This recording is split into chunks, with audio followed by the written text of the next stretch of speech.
Hi guys, I'm Lauren. Welcome to my channel. It's so good to see you guys. Thank you guys for popping in. My hair is up today because I finally got a shower squeaked in between sick kids, and we're all still sick, but we're sucking it up, Buttercup, and making it work anyway. And I'm tired and grumpy, and I need something that's going to make my soul happy. So today we are going to build another terrarium, and it's one that I've been wanting to do for a long time, as far as like it needs to be potted up. I have a bunch of plants in there and they're outgrowing the terrarium. I need to chop and prop and just plant the actual terrarium. So that's what we're going to be doing today. And let's get into it. Alright guys, so this is the terrarium that I was talking about. You can see that it's actually escaping. All these Fittonia are pressing up against the top and they're just going to rot. So everything inside just needs to be repotted and removed and replanted in there. And I want to use this tank as a propagation tank. So that's kind of the plan for today. And then this guy will go back to where he is. All right, so let's go ahead and pull some of these out. We've got an awesome Pilea back here. This guy is so cool. It's the Pilea Dark Mystery. I absolutely love him. He'll get more shiny as he gets mature. So the newer leaves are all green. It's really neat. And then this is the Moon Valley Pilea. It and I have been on the struggle bus and at odds for a while, but it's making a recovery. And then I don't remember what this one is called. Oh, it's the Friendship Pilea. I really like this one. I think it's so cool. With so many babies, oh my gosh, it's going to look beautiful in a terrarium. And then this is little Fittonia. I think it's the red and white veined one. I really like it. I'm trying to save all this moss too. I'll put the name on the screen. There's so many, I don't remember which one. I'm sorry. And then I've got this little Pilea pepermoides here. This thing is the bane of my existence. It lives, it doesn't live. It lives, it doesn't live. Ugh. And then this is the propagation from that one that I broke off accidentally, and it's thriving in sphagnum moss in a glass jar inside a terrarium. And then down here is my fire flash seedlings from last year. Chlorophytum fire flash. It's doing amazing. I'm loving it. And then this is another Fittonia. This is the one that's really going to need a chop. And then, oh my God, look at those roots. Oh, that's so cool. Too awesome. So let me get all of the sphagnum off here. I am going to be reusing the sphagnum for this terrarium setup. I don't have any more. Yeah, I've been slacking on ordering stuff, guys. I'm sorry. And then these leaves on the bottom are okay. They would break down in the terrarium, but on a pot, it's kind of yuck. And then more Fittonia. Let me get this out of here. All right, this is Fittonia Frankie. Oh my gosh, the roots on this have gone crazy too. Holy cow. And I have a big pot of this. I think I might pot it up in there or just put it in another terrarium. I don't know. We'll see. Then let's get this other Fittonia out of here. This piece broke off. The roots aren't as crazy on this one. It's still really tall though. And then you can see all the little fibers on this turned into aerial roots, just like it would with a tomato. It's really fascinating. Unfortunately, I don't think I'm going to be able to save this one though. And then here's more rotted leaves. In a terrarium, it'd be fine because it would just break down and feed the ecosystem, but on a pot, it is kind of yucky. And then this is asparagus fern. Whoa. Oh my God. I don't even know what to do with this. Oh my gosh. Right, well, I'm going to get the sphagnum off. And then we'll kind of go from there. Oh my goodness, these roots are crazy. I feel bad pulling all this off. I didn't know that it was doing this, or I would have taken it out sooner.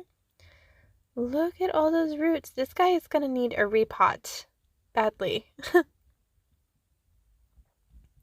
All right, and the last thing in here is this Hoya Sunrise. That has done absolutely nothing. Absolutely nothing. It's been a year, guys. I need all the tips that I can possibly get for this thing. Like, oh my gosh. Just ridiculous. It has a node. It's fully rooted. Like, there's no reason for it to not be growing. Oh my gosh. All right, let me gather up some of this sphagnum. kind of separate. Oh, it's a pilea leaf. Okay, so when the pilea leaves, they can fall off, they can root, they will not grow a whole new plant from them. They just don't have the building blocks for that, just so you know. All right, let's get this sphagnum out of here and I'll play some awesome music.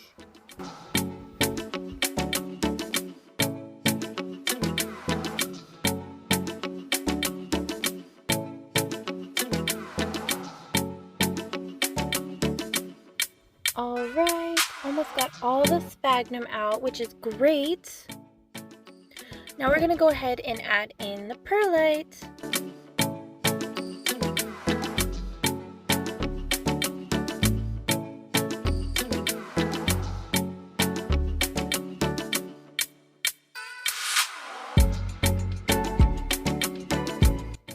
This is all the sphagnum I have to work with, so we are just going to roll with it. And it is not the best. I'm using it as a substitute for my mesh layer.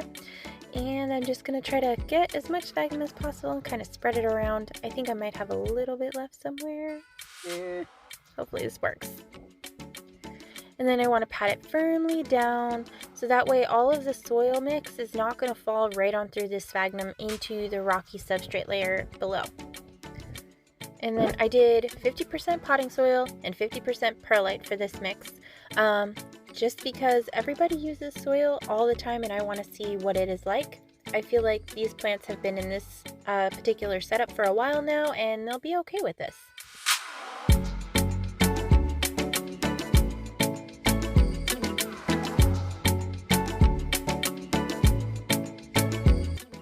Alright, now it's time to chop these guys up a little bit. I am going right above the last node for the most part. You can see right there.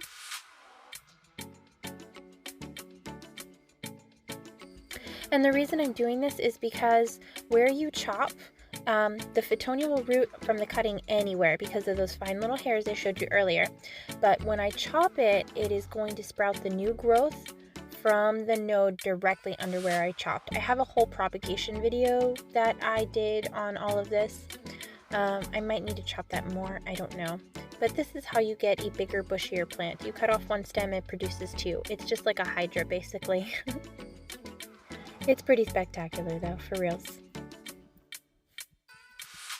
And then let's get this one all chopped up too.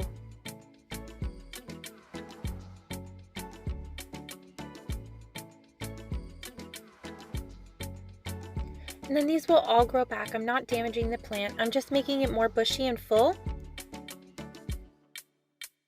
Alright, so first things first, let's get this pilea planted in here. This is the biggest plant I have, so it's the first one that I want to put in. I'm still going to adhere to the standard rules of terrariums.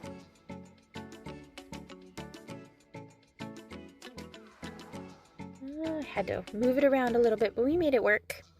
Then this is the next biggest one. It's got a lot of roots on the bottom. I kind of feel bad. Oh, we didn't lose too many roots. That's all right. All right, so I'm going to put this in the tank. I'm going to try to mirror it on the opposite side. This tank is going to be strictly for propagation, so I just want everything to grow in it and everything to thrive, and then I'll come in and I'll chop it back. And then this is going to basically just be the permanent home that's going to feed my other terrariums.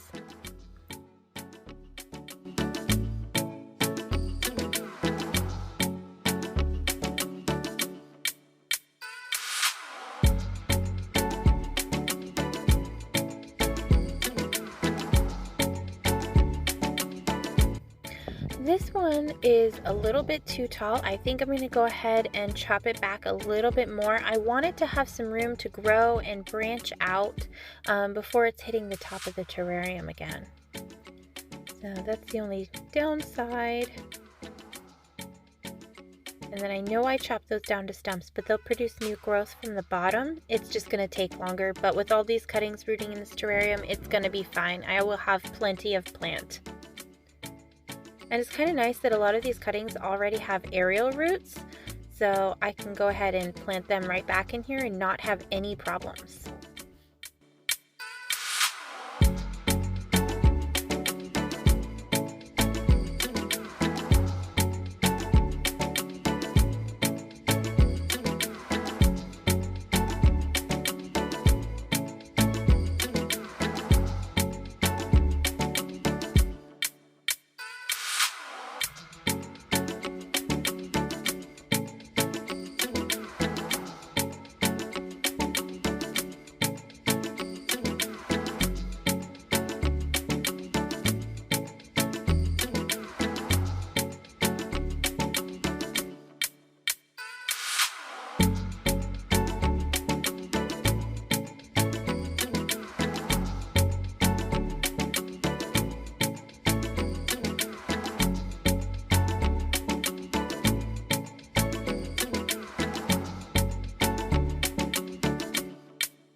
All right, now that we got all of the plants in the terrarium, we're going to go ahead and get the cuttings in.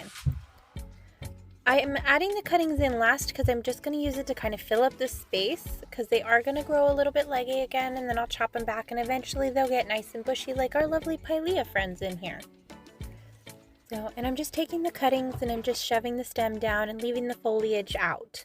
These are actually really, really cute in a darker, more mossy terrarium. I love that look. I'm just not prepared for it yet. I'm going to use this to propagate instead.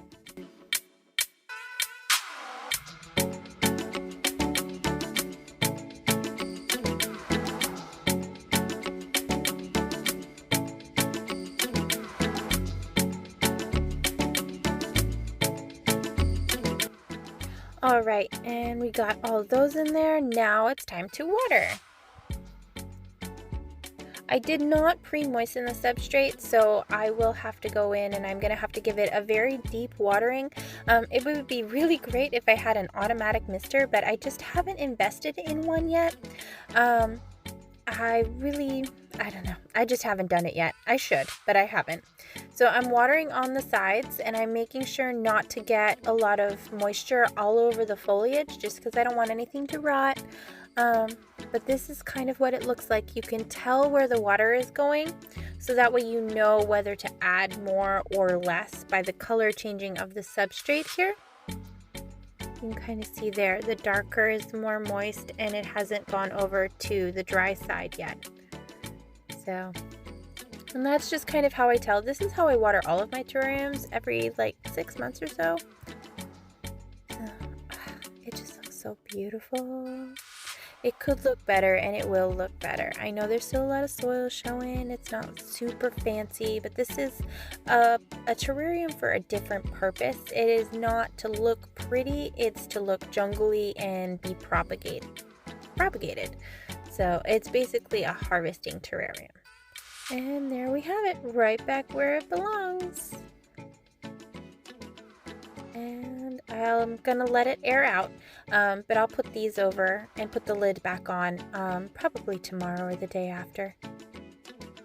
I don't know. I'm so glad I got this off my plate. I'm so excited I finally did this, and it just looks so awesome. And over here is where I put the extra terrarium plants that I did not plant in that other terrarium. I don't want to use these for propagation quite yet, so that's why they're over there now. All right, guys, I'm sure I have little baby snores in the background because we kind of took a break while I was building the terrarium and put him to sleep. So now he's like right over there snoring. So apologies. And then my tripod's over there with where I had the terrarium, and it's just a giant mess and I haven't cleaned it yet. But there's the terrarium back in its spot. And yeah, I will definitely keep you updated. I'm so glad. I'm so glad that I have a terrarium that I'm going to be able to like propagate from, which is just amazing. That's going to fund so many other, it's going to like plant fund so many other projects. I'm so stoked. So, my hand is falling. I'm sorry. All right. I will let you guys go. I hope you have an amazing day. Sorry this was not a vlog like normal. I just didn't have it in me this week, guys. I'm sorry. But definitely, if you're planning on doing a lot of terrariums, propagation terrarium is a great idea. And hopefully this kind of inspired you to do that. So I will let you go. Thank you so much for watching. Don't forget to subscribe if this is your first video and you haven't subscribed yet. We do all kinds of fun planty awesomeness here. And I will see you in the next one. Bye!